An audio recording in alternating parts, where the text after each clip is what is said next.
600 miles, 400 laps, one winner. Sounds like picking a favorite should be easy math, right?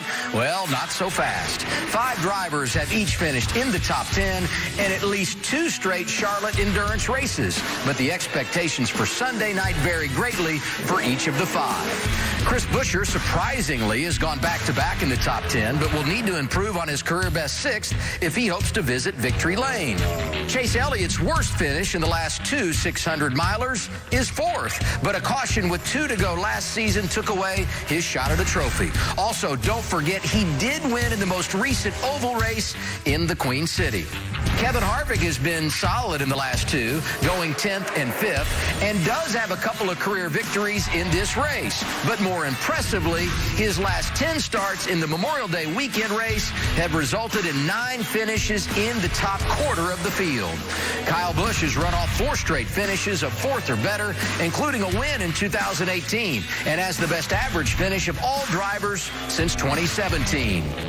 The man with the best shot Sunday has to be Martin Truex Jr. MTJ has 6 consecutive finishes of 6th or better, with 5 of those runs ending in the top 5. Not only that, but in those 6 races, he's led nearly 1,000 laps.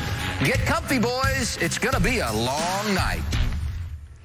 Thank you, Adam. It certainly is going to be a long night. It's an endurance race, and we heard him talking about Martin Truex Jr. there. Almost 1,000 laps led in this race. Do you think he'll be once again a threat, Andy? Absolutely will be. The last couple haven't been that great, but he's had a good season so far. They've had a lot of performance. This is one of those tracks, I don't know, he just has such a knack for. And like I said, that one race he led 390 some odd laps in a 400 lap race. That was pretty special. I don't see him doing that, but I think he's going to have a really good night. Yeah, that team has just been great all year long, and I think they will return to the powerhouse that they've been at the beginning of the season. They are going to be strong. That night that he had led 392 laps, that's amazing. Can you imagine that, Caitlin? I think that's more laps than I led my whole career. He did it on one Sunday night. Some people can't stay awake for 392 laps. Well, that's a good point. But you guys are talking about his success, and it's interesting because if you look at the first 10 races versus the last 6, there is a big difference, of course, in the win column, the top 5s, the top 10s, and as we mentioned, in the laps led and the average finish as well for Truex. Martin's looking at those numbers like, what happened those first 10? I mean, what was that all about?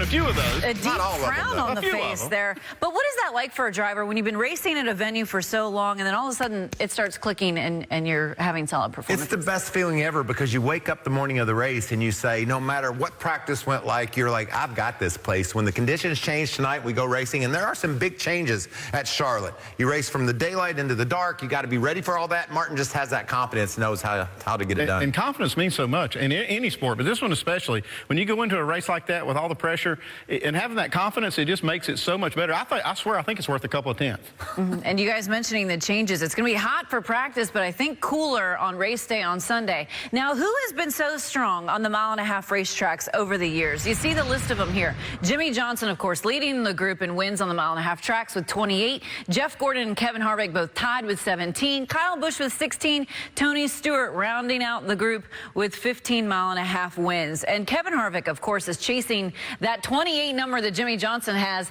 What do you make of the year he's had, and how do you think he fares this weekend, Andy? You know, with the year that Kevin Harvick's had, it's not been terrible.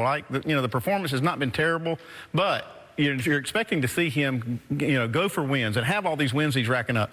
He hasn't won a race yet this year, and to me, that's just so surprising. After, 9 races last year that he won? In the previous 25 races, he won 9 times. So that's why when he's not in victory lane, it's a real surprise. And, if you think about Kevin, Caitlin, if you're in 6th on Sunday night, you'll be like, that's about where they've been. I mean, that's good. Yeah, but still not bad. Don't look forward to him. You don't think he's one of the favorites to win. Yeah, well, I want to talk about another driver who's yet to win this year, which would be Denny Hamlin. He's been so strong, though, throughout the course of the season, has never won at Charlotte, surprisingly, but still has had some solid finishes. You think this is his year, that Denny wins at Charlotte, the home track, huh? Well, I talked to him earlier today, and it really gets on his nerves that he hasn't won at Charlotte. He rounded off 3 or 4 finishes in a row, one of which Clint Boyer beat him driving on my team. And Denny talked about how disappointed it is not to get it done at home. Look at that. The last 19 races, no wins. Previous 25 wins. But Caitlin, he's done everything else this year. He's led led laps. He's won stage. He's been in contention to win.